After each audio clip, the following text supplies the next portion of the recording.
share a characteristic of an ineffective leader and why they were so bad? Poor communicator. Okay. And what was the impact of that? Lack of detail and understanding.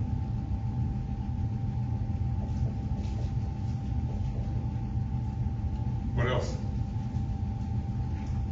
Egocentric. Okay. And what's the impact of you on that? And if you don't feel supported, Yeah. they will throw you under the bus. Yeah. Yeah. Untrusting ones and untrusting environment. Low trust. Okay, who's got another one? Liar. Liar. Yeah, okay. And obviously that has an impact on trust. Yeah. Never know where you stand. Yeah. Who's got another one? Predetermined outcomes. So, Okay. they pretty much tell you without hearing you out. Yep. Even if it was the right decision, it was the right outcome.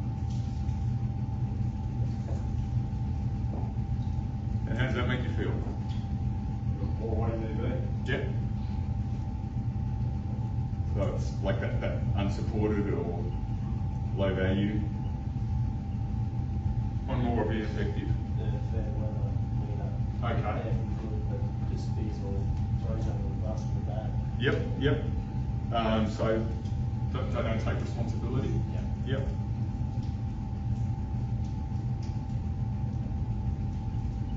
Okay. So let's share some of the great leaders. What made them so good? Shows vulnerability. Yep.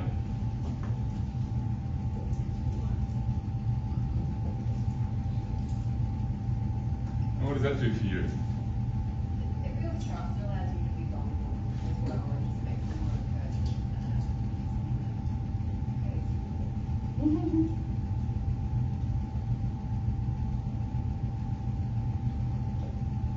Great. Who's got another one? Pardon? Challenging. Challenging? So how does that make you feel? Makes you want to be fair. Okay. Gives you courage. Yeah. Makes you feel that you actually are worthy. Right. Okay. I guess that you've got to do it the right way too, don't they? Yeah, it's like. Because some leaders can just be hammering you all the time, you know. It's like we know you can do it. Yep. So you felt trusted. Yeah.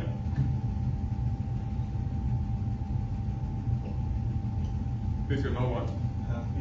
Being approachable. Okay. How does that make you feel? People connected and purposeful.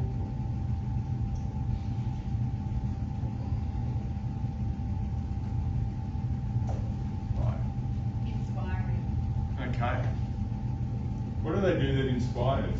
Well, I think for me, I always want a leader that I aspire to. So I want someone that I can learn from Yeah. and grow underneath them. So you want someone that is inspiring to have that. So they teach. What else do they do that inspires you in your example? And I think to what Glenn said about challenging, so they Yep. give you that opportunity for growth. Coaching. Yeah. Right. Yep. Willing to take the hard knocks is good.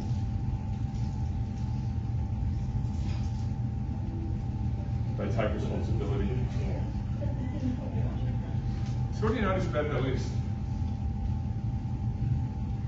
The opposite. Yeah.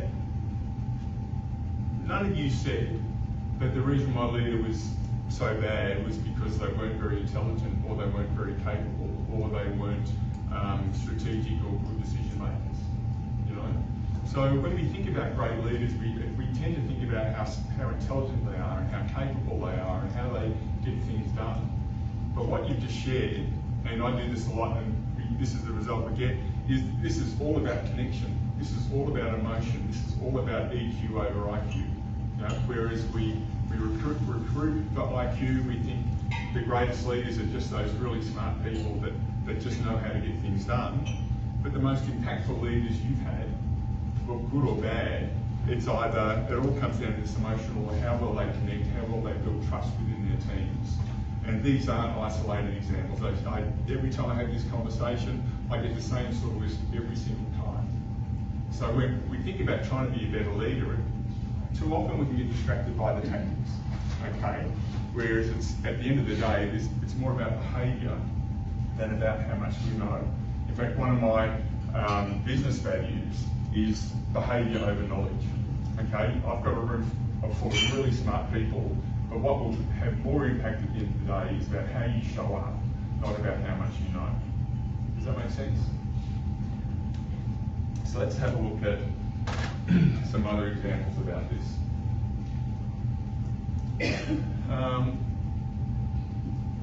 Project Aristotle. Just over 10 years ago, Google started a project to try to work out what made the most effective teams in Google. And there's a whole page in your workbook around this. They spent 5 years looking at over 200 teams within Google. They conducted well over 200 different interviews, and they were investigating over 250 different team attributes to try to work out what made the best team.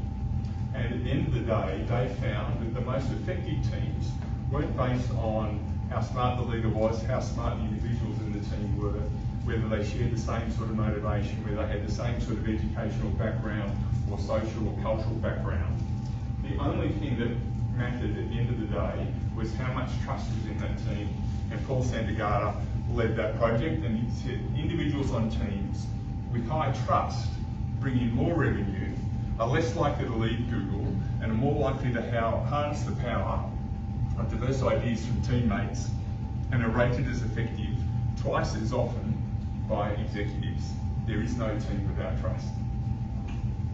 So when we talk about great leadership, the great leaders are the ones that build this, that build those relationships with the people in their team.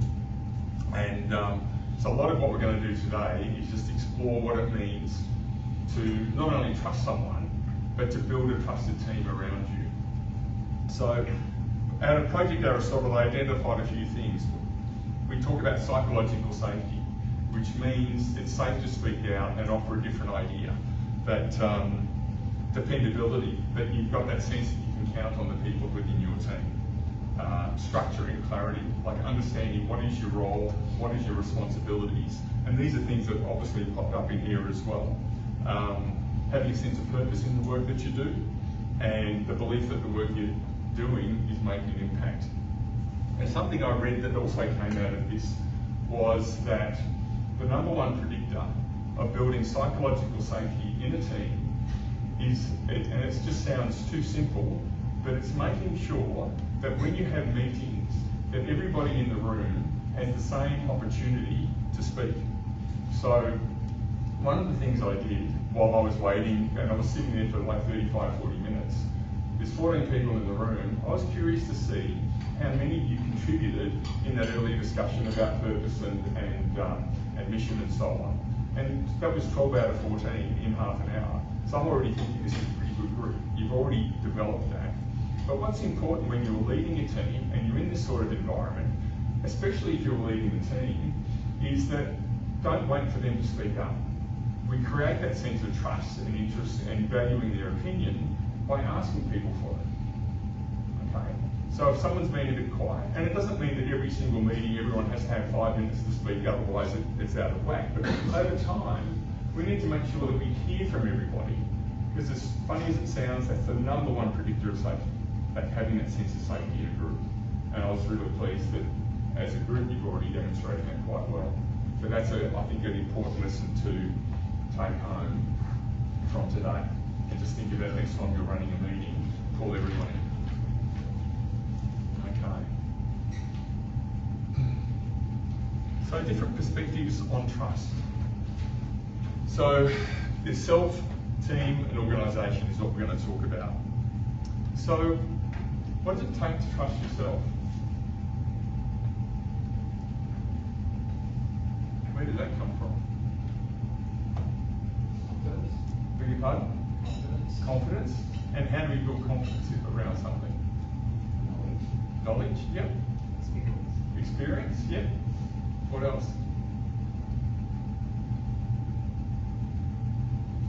Removing fears. Yeah, yeah.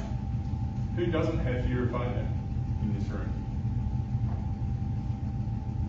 It's universal, isn't it? And that's one of those things that can hold us back from being effective because we just don't trust ourselves enough. And sometimes our experience with the situation we're facing takes us back to a time when maybe we didn't perform so well. And so our trust in ourselves to handle that situation becomes compromised, doesn't it? You know, we all feel imposter syndrome sometimes. We all have that fear of failure, about feeling stupid, about making a mistake, about not getting it right. You know? And it does impact on our ability to perform and show up and get things done.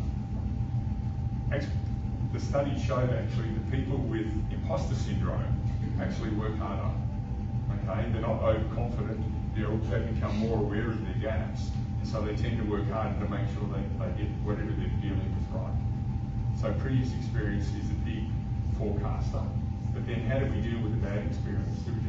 Is the self-talk, I'm just lousy at that? Or do we think, well, what were my gaps? What do I need to improve so that I can manage the situation better next time?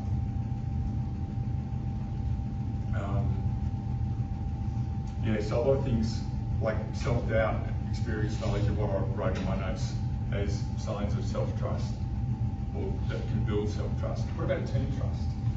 How do we develop trust within a team? Still healthy vulnerability. Yeah, being open. Yeah. Respect. Yeah. And that comes, how do we end up respecting someone? Through that trust. Well, Yeah. through trust. Yeah, an experience. So, yeah, that builds trust within the team. Just as a hands up, because this came up when I had this sort of conversation a couple of months ago. Where do we start when we meet someone for the first time? Do we start with high trust and wait for them to break that? Do we start with low trust and wait for them to prove that they are trustworthy? Or do we start somewhere in the middle? And there's no right or wrong, I'm just curious as to the perception in the room and the range of ideas. High trust. You start with trust and wait for them to break it down. Or hopefully they don't. In a work sense, I probably start terribly, I think. What's that? Big years of maybe jaded, or I probably start now also from low trust. Yeah, okay. Yeah. Particularly in my role, and it sounds terrible, but you know, if I'm being completely honest with myself, Yeah. I start maybe not completely low. Yeah. That's fair. You've been burnt. I've been burnt. None of you. Well, maybe when you joined this group, you did feel like that, that people have proven themselves, you know. And that's fair, there's nothing right or wrong with this, it's just showing some. And I don't think it's ever a matter of sort of proving, like, necessarily. Like, I think maybe I've just seen the worst in Yeah. But things like that, not. potentially, probably. We're all vulnerable. What was your take on that? Middle. Yeah. I would go middle. I'll give a bit to try Yeah. and get that spark. Yep. Yeah. Okay. It's wishful thinking. It's probably not one or the other, but yeah, probably use first impressions to work out with someone on that scale. Yeah. So probably Maybe that's You get a feel over time. Yeah. First impressions do have an impact. One of my favourite sayings is a quote that, because first impressions are so powerful, and this quote is, "Who you are speaks so loudly, I cannot hear what you're saying." Because, and that comes back to being authentic, because when you meet someone that is authentic, it just sort of oozes out of it, doesn't it? And they're comfortable in their own skin, and you just get that sense of, well, what you see is what you get. So that, you know, quest for authenticity that was talked about earlier is just so important. But it's probably one of our biggest challenges in life as well. Just getting over that fear of judgment and am I good enough, and that self-doubt that we all have issues with. And what about organisational trust? How is that developed or broken down? When you think about Downer or other places you've worked in? I think maybe how you support putting things up, going Yeah. Which can apply to teaching as well. Yeah. So the amount of bureaucracy present in an organisation tends to show that there's lots of bureaucracy and record keeping and paperwork, and obviously there are risk assessments involved in this. But the more of that, the more micromanaging is taking place within a business, you just feel less trusted. And that was actually some of the points that we picked up on leadership effectiveness as well. One of the things that I relate to when I started to think about this was, I've got a son, he's in his 30s now, but I remember when he was a teenager, and it'd be the weekend, and I'd say, Ryan, go and clean up your room. And I'd go into his room a couple of hours later, and it was sort of, the bed was pulled up a bit, but there was still crap all over the floor, and he hadn't vacuumed, and he'd sort of done a half-hearted job, I guess. And I'd go off, I'd say, mate, I can't even trust you to clean up your room. And then this exercise and going through this made me think about it a bit more, in that the problem was mine, because I hadn't set expectations about what I wanted. When I tell him to clean up the room, he's got an idea of what that means, I've got an idea of what that means, but they're not aligned. And so when I can then say, well, cleaning up your room means changing the sheets and putting all the dirty washing in the laundry, it's making your bed properly, vacuuming the floor and tidying up your desk. And so when he then meets that expectation, I feel like I can trust him. But the lack of trust came to me in the first place. Well, I caused that breakdown of trust, not because of anything he did, but I wasn't clear on the expectations that I set. And I think that funny example actually applies really powerfully in terms of how we lead teams and manage teams and organisations overall. And we talk a lot about, there's a lot of talk these days about role clarity, and that really comes down to that. And it's not just about what are those responsibilities, but what does good look like? Because if we're not really clear on what that means, things are going to break down. And it's as much the fault of the leader as the team member. Any thoughts about that? No, I think one of the things that I had as an effective leader was, open feedback, two-way conversations, and you can't speak to that. Like very much so. You've got time to have those conversations, and now I think you've got maybe going on about this before, but it's about making the time and making the space for those conversations in what is really a hectic day, but it really helps with that trust and support of the team. Keep hanging on about that because it's One thing I just want to mention around the team side of things as well is the people that I probably trust the most. Yeah. The team are the people who tell me things I probably don't want to hear. right, okay. Because that's the hard thing to do. Yeah, definitely. And leading into that, both, feedback is a challenging thing. None of us like to receive negative feedback because it's challenging. Because we all think I'm working hard, I'm doing my best, and then you get some negative feedback, and it can be like a punch in the nose. But at the same time, like I was saying, you don't know what you don't know. Yeah, exactly. If you're in your own world and not really, like someone thinks very strongly about something that you're doing and you don't necessarily know. Once that two-way feedback opportunity is there, you're both going to get discouraged by each other, and you're not participating as much as you're feeling like they're not participating, but they're feeling like you're not bringing what you need to the table. So it's disheartening. Totally. So all it depends on the source. Like, do we trust the source? Is it someone that we count on and have some respect for? But it's really important that we try to suppress the emotions of it and just lean into it and not get defensive, because it's easy to get defensive when someone's challenging you like that. But it's that seek first to understand piece. Just lean into it and ask questions and try to understand where they're coming from. We had a saying, I think, be curious, not furious. Yeah. So when you hear something, like try it. It's hard. We're all naturally quite defensive. Absolutely. How long's that been around for? Oh, I don't know. No.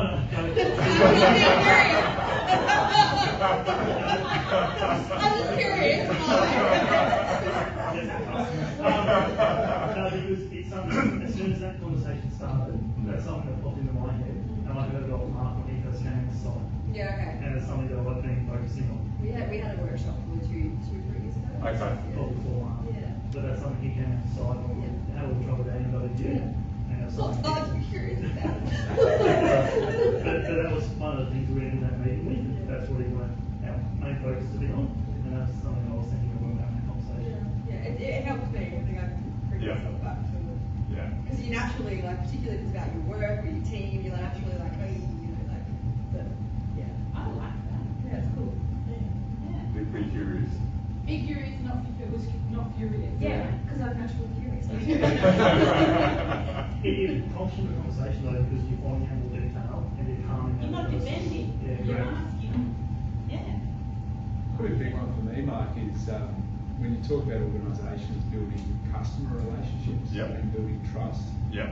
I like what Alex said as well, being curious, asking open questions, genuinely showing interest and care, support, as opposed to, say, curious, and just listen.